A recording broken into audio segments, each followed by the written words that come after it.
I will start right away with the 2024 draft budget for St. Martin. This draft National Ordinance Budget 2024 reflects the financial position, prospects, and policy intentions of Country St. Martin for the year 2024.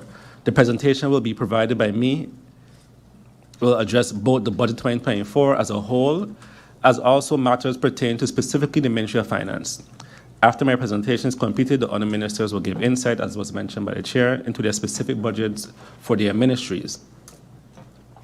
In my presentation of the revised budget for 2023, which was approved in December 2023, I provided insight into the reasons behind the budget delay. However, given the presence of several new members of Parliament today, I will briefly summarize those reasons once more. The budget for 2023 was initially approved on March 31st, 2023. However, CFT in their Article 12 requested that the budget be amended, particularly regarding the multi-year aspect. This forced adjustment and the passage of time resulted in further modifications to the budget. Factors contributing to the delay included discussions on the loan refinancing, which were tied to annual discussions, incorporating calculations regarding the changes in Justice Function Book into the multi-year budget for 2023, and updating the budget based on the actual data from the Q1 and Q2 reports. The adjustments to 2023 halted and delayed the process of completing the budget for 2024. The team has been working very hard to improve the budgets of the country and also to improve the multi-year projections which were absent from previous budgets. Reflecting on the year 2023, based on the unaudited actuals, we note that the revenue aligns with the budget. However, the actual expenses are lower than the budgeted expenses, which results in an even higher results than were anticipated for the year 2023. I want to express my sincere gratitude to the finance team for their tireless efforts in striving to complete the budget 2024 on time.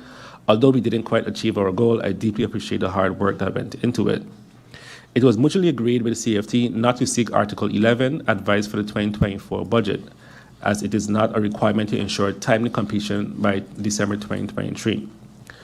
We actually submitted the 2024 COM approved budget to the Council of Advice on November 17, 2023, and received their feedback on December 15, 2023.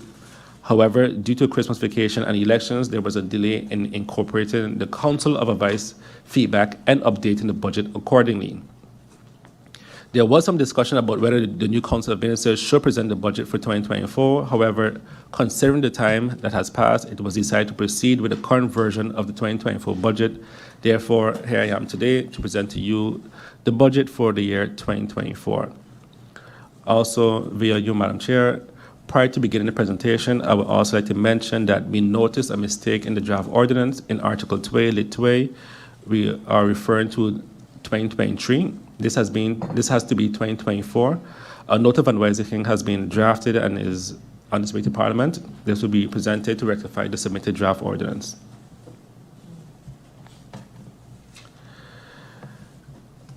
The content of our presentation today is the vision and mission of the Ministry of Finance, highlights for 2023, high-level analysis for the forecasted revenue and expenses 2024, summary of the revenue and expenses increase in budget 2024, the Ministry of Finance policy priorities, other important matters, and the conclusion.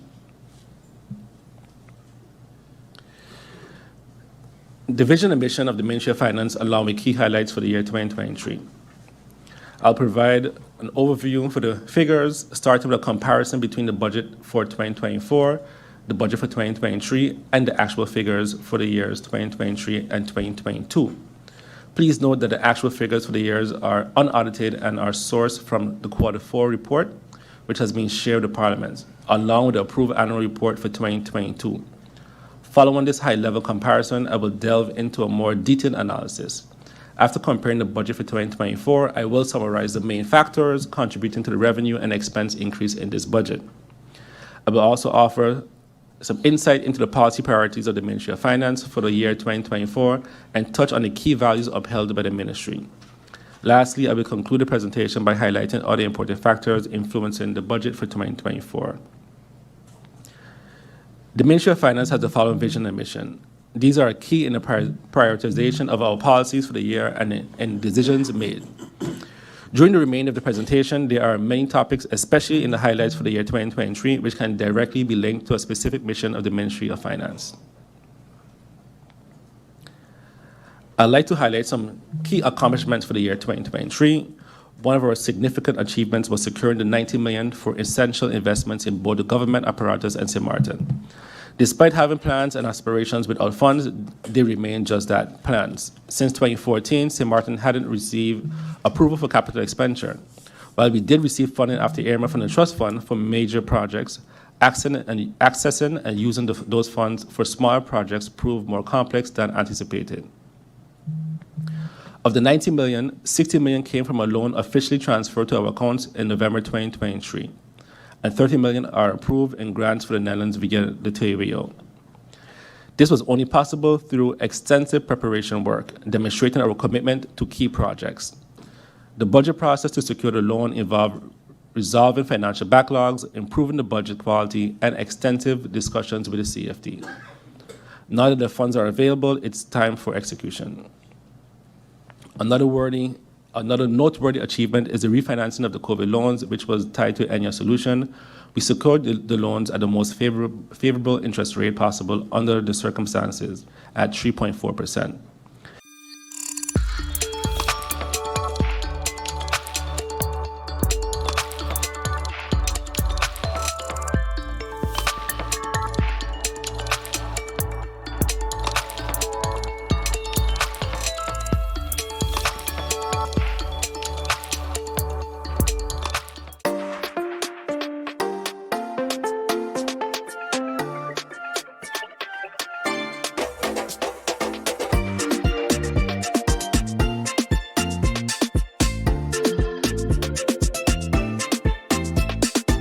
For all of life's twists, turns, and defining moments, RBC is a blend for all of you.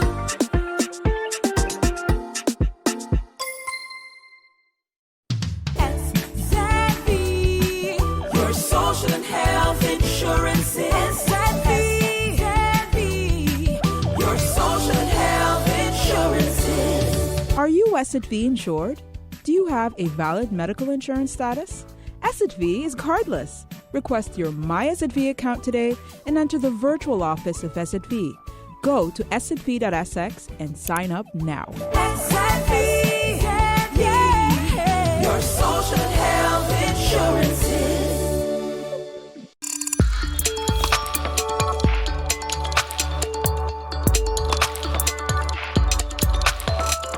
Mention Parliament's initiative today as the Nature Foundation observes Biodiversity Awareness Month, and in particular today, the awareness against the use of especially single-use plastic.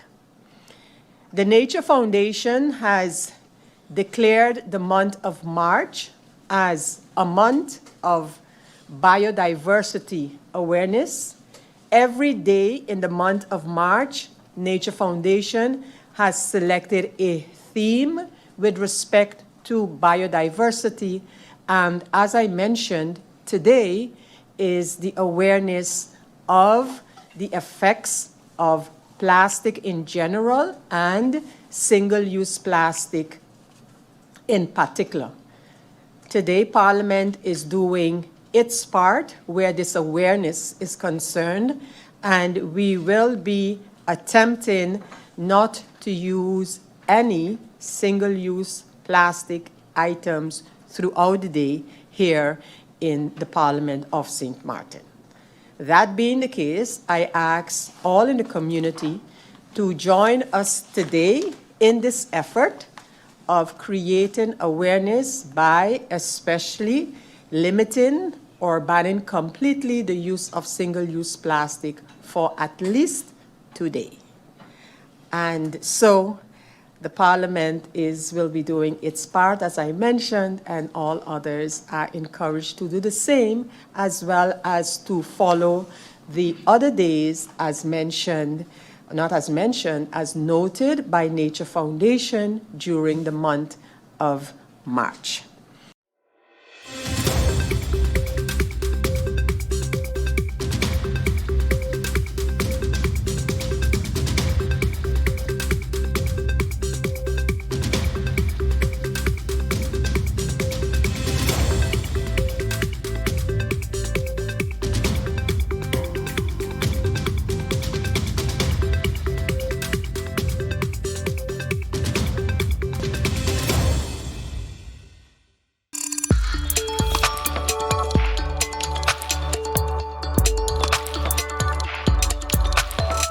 Long-awaited installation of the neighborhood councils took place on March 5th and 6th, a significant step towards participatory and inclusive governance within our collectivity. Tuesday marked an important milestone in this process with the official presentation of the new neighborhood councils, which was held at the Chamber of Commerce in Concordia. So happy tonight to be here to present the 6 new district councils. We made a commitment, a political commitment, to say once we are in office, we would work diligently on that dossier. Tonight, the pleasure was to introduce the members of the 6 district councils. People who are dedicated, people who are committed, who are willing to work to improve the life in the various districts. So I'm very much pleased to see the people that we have chosen are exactly the right people who wants to go further, to beautify, to strengthen, to reinforce, and to bring the peoples together, the various districts, on various projects that could be very constructive for the future development of this country. So yes, I'm looking forward, to, like I said, to their proposals, to their plan of action, so that we could support whatever they're willing to do to strengthen the life in the various districts and to eradicate all form of delinquency, bring lighting projects, bring in, cultural and sport projects in the district on the island. So I'm happy that people have chosen to step out and to defend and to work in the best interest. The Local Security and Crime Prevention Council, CLSPD of the Collectivité of Saint-Martin, organized an afternoon of sports dedicated to families. The Collectivité of Saint-Martin unveiled its flagship program, La Collectivité à Cœur de Quartier, the collectivity in the heart of neighborhoods, last Wednesday in Sandy Ground area.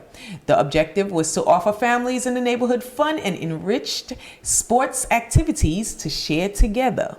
The collectivity is committed to promoting the well-being of families and revitalizing neighborhoods through meaningful initiatives.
Are you SXM insured?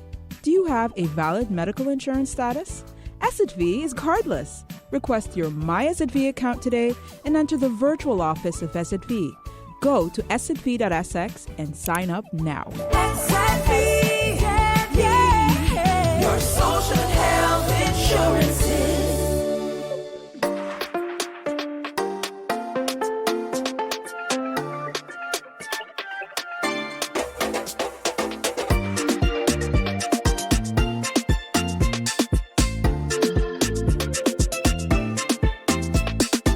For all of life's twists, turns, and defining moments, RBC is a blend for all of you.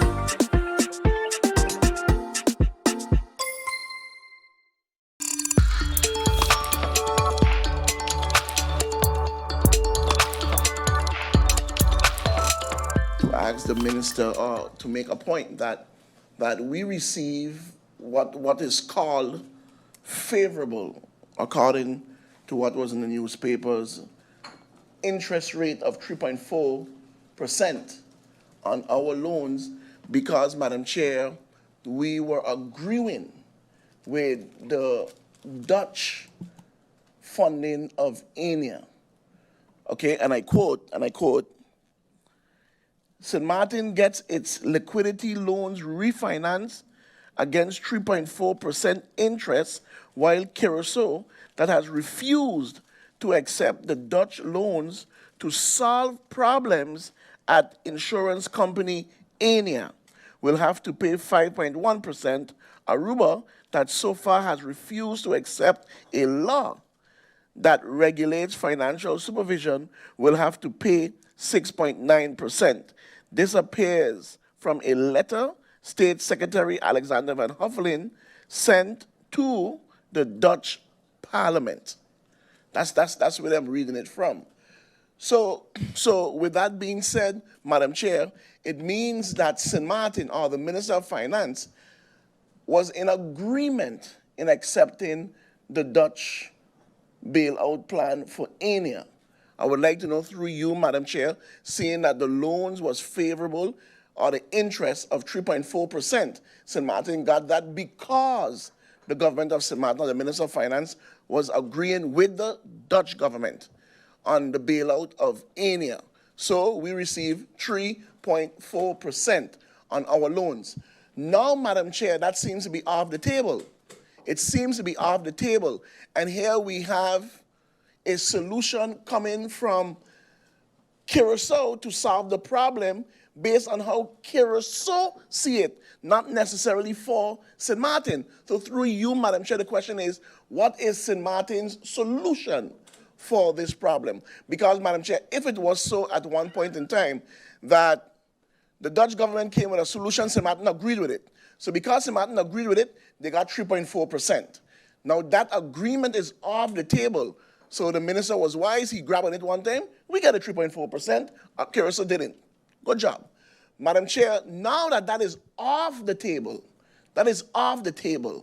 and the Parliament of Curacao is saying, look, listen, for their best interest and what is happening in Curacao, they are looking to sell assets. That's a solution that they are coming up for Ania. I am asking through you, Madam Chair, to the Honorable Minister of Finance, what's your solution? What's the St. Martin solution?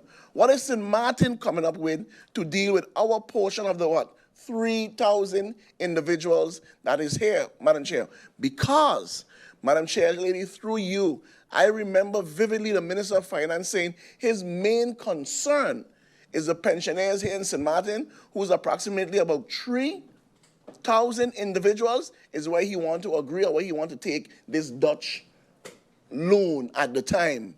As it was. That was his main concern. And if that is not happening, they will be in jeopardy. What is happening now, Madam Chair?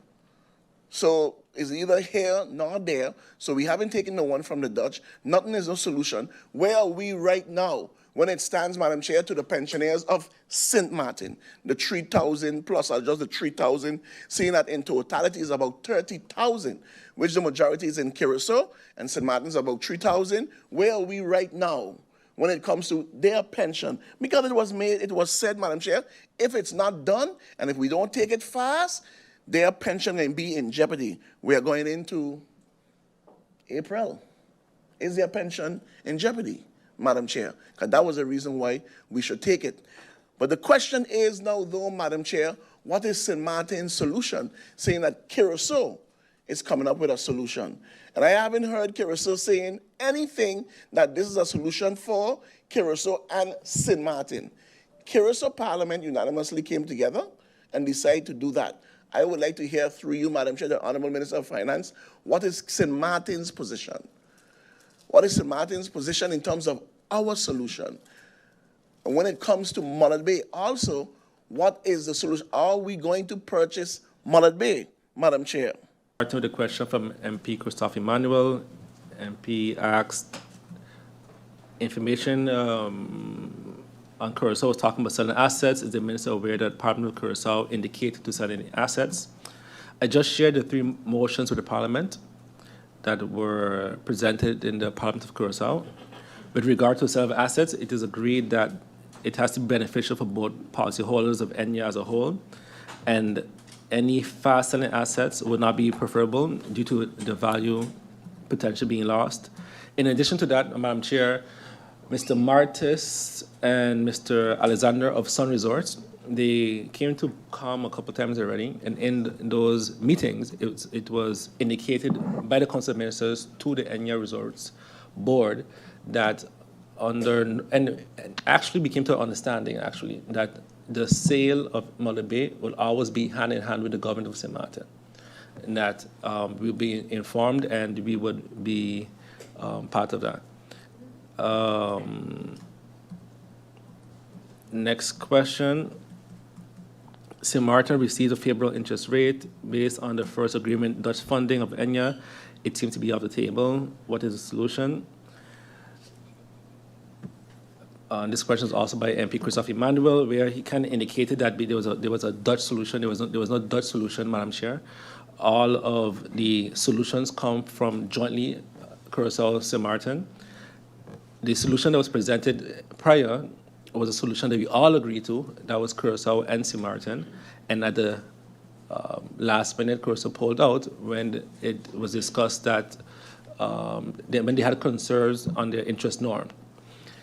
At that point in time, the Netherlands indicated to us that both countries then will suffer and basically having higher interest rates. I personally then contacted the Netherlands and said, look, we can't, as St. Martin, we can't be punished, for lack of better words, for a last-minute pulling out of Curaçao. On top of that, in the past, we've indicated to want to have separate solutions, right, for these exact same reasons. And it was stated continuously that no, we need to find one solution. St. Martin cannot have their own solution, and Curaçao have their own. We need to find one solution. And seeing that Curaçao now holds 90% of the policyholders, the solution that benefited those typically was the one that was preferred, right, at the bigger risk. But we've had good working meetings, and we've always come with a solution together. That's regarding the 3.4. So we got a 3.4% because we agreed to a solution, not because we agreed to a Dutch solution. And because we weren't going to be punished because Curaçao backed out last minute, because we could not proceed with the solution without Curaçao being part of it.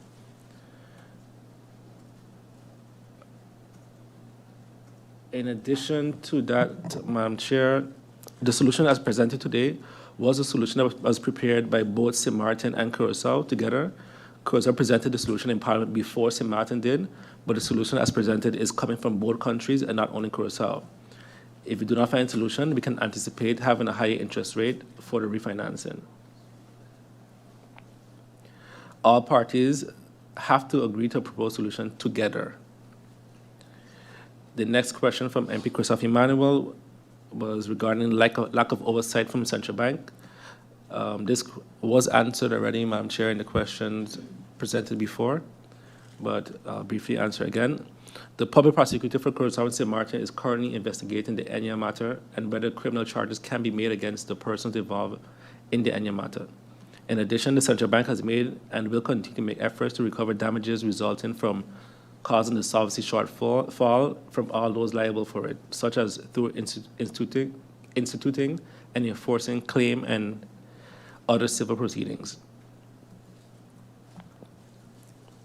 MP Westcott Williams, have you seen an actuarial report on policyholders and their payments? There's a letter that the actuaries are involved. This letter will be shared confidentially to Parliament. The calculations were based on involvement of multiple actuaries, including those interning at Central Bank as externals. The next question by MP Westcott Williams, the status of Muller Bay in the context of the agreement. The Central Bank ENYA is currently working on the best scenario for Muller Bay in the interest of all policyholders of ENYA, including those on St. Martin. It is the intention St. Martin will be informed and involved of any developments. This includes establishing the boundaries of Muller Bay area also in the view of the beach area. The value of Muller Bay has been established, including the beach part.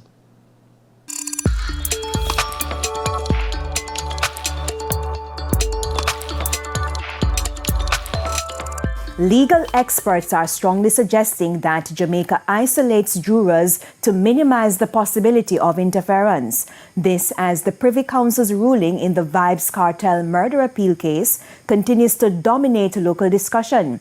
As Giovanni Dennis reports, the Privy Council is also coming under fire for ignoring 2 of the 3 grounds for appeal in its judgment. There have been suggestions to change the Jury Act to allow for judge-only trials. While that debate continues, Attorney-at-Law Clive Monroe Jr. believes jurors should be sequestered or isolated. So how do you protect them from external elements and processes? And then we have to be conscious of the fact that this is happening in the backdrop of a discussion of whether or not we should have jury trials at all. So if you advance that we should have jury trials as a right, then you have to back it up with money to go with that right. And you have to protect jurors, and you have to expand the pool, and you have to make the stipend worth their while, and you have to make it in such a way that apart from the civic duty of it, that it becomes more difficult for them to be interfered with. Speaking on Radio Jamaica's That's a Wrap, Mr. Monroe Jr. said he's disappointed the jury tampering issue has not been addressed since the 2014 Vybz Kartel trial, even after the tainted juror was charged, convicted, and subsequently freed. It's an issue another attorney, Kemoy McEachron, argues must be addressed thoroughly. Also, do we need to get to the stage calling upon the Minister of Justice to consider, for example, how do we accommodate jurors? There are many other issues regarding jurors. We've been hearing for a number of years about the stipend. So the argument could be made, if we can't properly compensate the jurors for the time that they spend to be away from work, is the government going to be in a position to be able to put them up in hotels as is necessary and is required? Now, the Privy Council ruled on Thursday that the murder convictions of Vybz Kartel and 3 others be quashed. Jamaica's Court of Appeal will now decide whether to allow a retrial or free the men. The Privy Council was, however, criticized for not addressing the other constitutional points raised in the appeal, namely that the telecommunications data was obtained in breach of the Interception of Communications Act, therefore breaching the accused men's constitutional right to privacy. A third ground of appeal, inviting the jury to come to a verdict late in the day, was also ignored. The thing that jumped out for me in reading that judgment was the extent to which it became so clear that this is their extracurricular activity. We are not, meaning their real work are as law lords for the Supreme Court of the United Kingdom. So our Court of Appeal would have agonized over this, written hundreds of pages worth of judgments, and they essentially, contemptuously in my view, wrote a judgment that ignored all of the other arguments that were made. Say, oh, we can't get to them today, we'll get to them another time. That is an issue that is larger than just this case itself, I would suggest, because it is a point and it's an issue that has come up in at least 2 cases, 2 other cases, this and 2 others. And so I think the police have done a lot of work in that regard, but we have to ensure that as we move forward, while we safeguard and we improve our investigative capacity of the police, that the constitutional rights of all of us, all Jamaicans, continue to be protected. Giovanni Dennis, TVJ News.